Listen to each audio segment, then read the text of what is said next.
Welcome, ECLRP teams. We're so happy you're joining us by way of a video. We hope that this will give you a really good background and lots of information about what's expected in the presentation as you move forward. One of the first things we want you to think about is how to dress for success on the day of the competition. You really need to consider wearing professional, coherent outfits that maybe can even help sell your brand. So in this first picture, you'll see the team is dressed very professionally. The girls are wearing blazers. It's very modest attire. When you're selling your business, you want to make sure that you aren't distracting by what you're wearing so that the judges are paying full attention to what you're saying. So think about dressing, wearing the FBLA suggested attire that you could find online. FBLA is a Student Future Business Leaders of America competition that has a suggested wardrobe. And those would be very good guidelines to follow in dressing for the competition. You may also want to look at wearing a t-shirt that might help you sell your brand. If you are all dressed matching in your t-shirts, that's going to look great, and it's also going to promote your business. And another thought is to maybe combine those two looks like our team from Hazard did last year, where they had on their school, their business logo, and also the business attire with the blazers. And so that was a great combination. I'm going to give you a few tips about making your business plan in form of an oral presentation. First minute is absolutely essential. That's where you get to the heart of your story. Earlier we talked about the elevator speech. So you only have a minute and you're going to lose people or they're going to stay with you. That first minute is absolutely critical. Get them to the heart of your story. Here are a few tips on giving a killer presentation for your audience, for your judges. Remember that you're leading your audience on a journey in the form of a story. So plan on your story having a beginning and an end. It's like a detective story that often begins with a problem or an opportunity. So you pose that issue, and then how are you going to address it? So then you balance your story with data and examples. You want to end your story with a conclusion that sparks interest and questions. These are essential, I think, for giving a killer presentation. There are many ways to ruin a great presentation, and you don't want to go there. So here are a few tips for that. Don't take a long time introducing the topic, saying what I'm going to talk about is this or that. Don't speak slowly and dramatically. Don't brag about yourself or your team. This is not an ego kind of contest. Don't make exaggerated claims about your business idea. Don't cram your slides with too much text. This often happens. You want to relay too much information. Remember, you're telling a story. So instead, use graphs and photos instead of countless texts. Get to the heart of it. What's this really about? The other problems I often see in presentations are people are reading the PowerPoint or reading from a script, and that will turn the audience off. Also, you can lose your audience if you have too many details. You can also lose them with technical language that the audience doesn't understand. And you need to make eye contact with people. So a losing presentation, there's no eye contact. You want eye contact. Your presentation really should touch on all aspects of the rubric that you've been furnished. You want to hit the highlights. And remember, this is a story with data, and you're limited to 15 minutes. There are 5 minutes for the judges' questions, and timekeepers will have stopwatches there. It's okay to be nervous. The audience will expect it.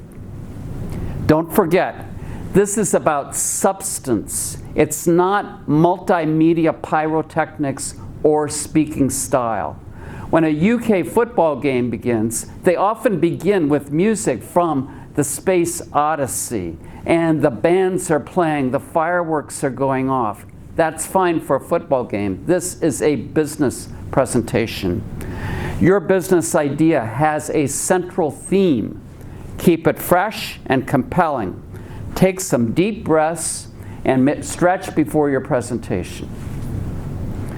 At the end of your presentation, when you get to the time for questions and answers, that's when you may have a slide. You don't have to talk about it, but the key people who have helped you with your project or key institutions. You only have 5 minutes for this question and answer. Remember, you're telling a story. It has a beginning, it has an end, and it has some data. Okay, students, as you prepare your presentation, you're going to have 20 minutes to ultimately tell us everything about your business and about the environment, the site profile. And so your first minute you've already talked about, and then you will segue into your environmental and site profile aspects of your project.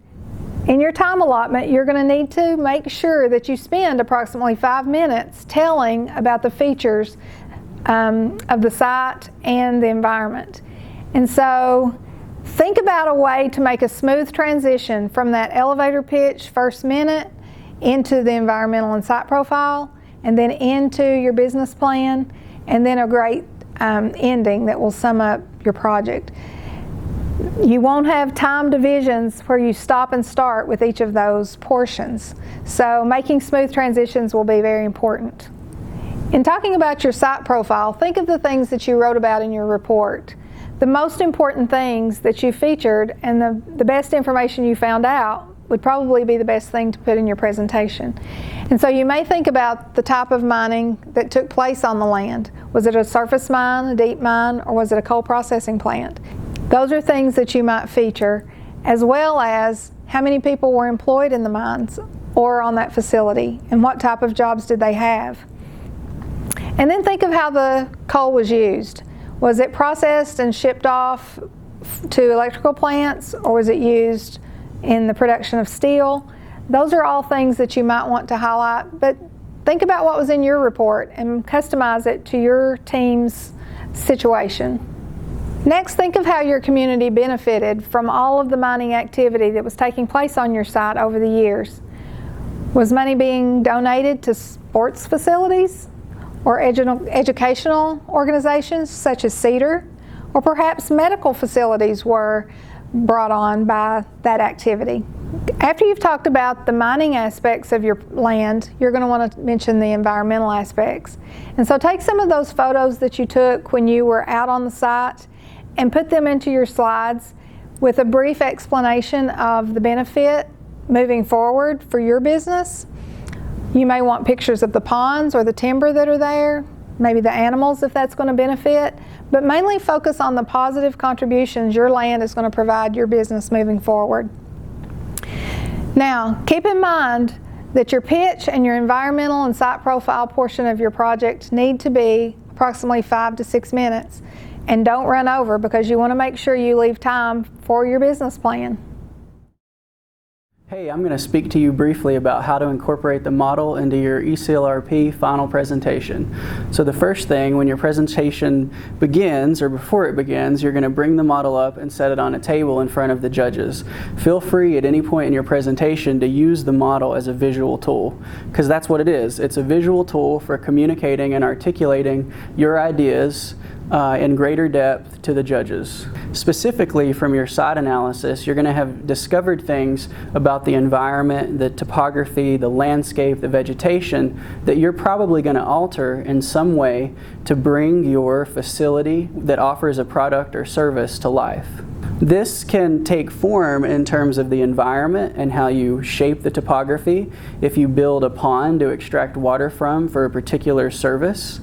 It can also be reflected in the design and layout of your buildings, so that you will use your buildings and your site model to illustrate the flows that people take through the site, whether they are working for your company and participate in the product that you develop, or if they are part of the public that come to your site to participate in a service that you offer them. After the presentation, you're going to have an opportunity to display your models in the foyer so that all of the people that came to see your presentations can spend more time with you talking about your ideas through your model. Feel free to use this as an opportunity to create some additional posters that you can use as displays to more fully communicate your ideas about your business, about your model, and about your overall strategies and the effectiveness of your ideas. Prototypes are another form of model, and while not required, if you have come up with an innovative idea for a new product, then you can use another model to illustrate your idea to the judges. This slide is an example of a team from the past and how they created a unique water bottle design and then added a story to that water bottle and created a container in the bottom for additive powder to create flavoring and color. As the prototype evolves, you see here how they came up with an additional idea. It's likely that through the prototyping experience that you'll come up with various representations for your models and prototypes. And it's okay to include those and present them to the judges as well.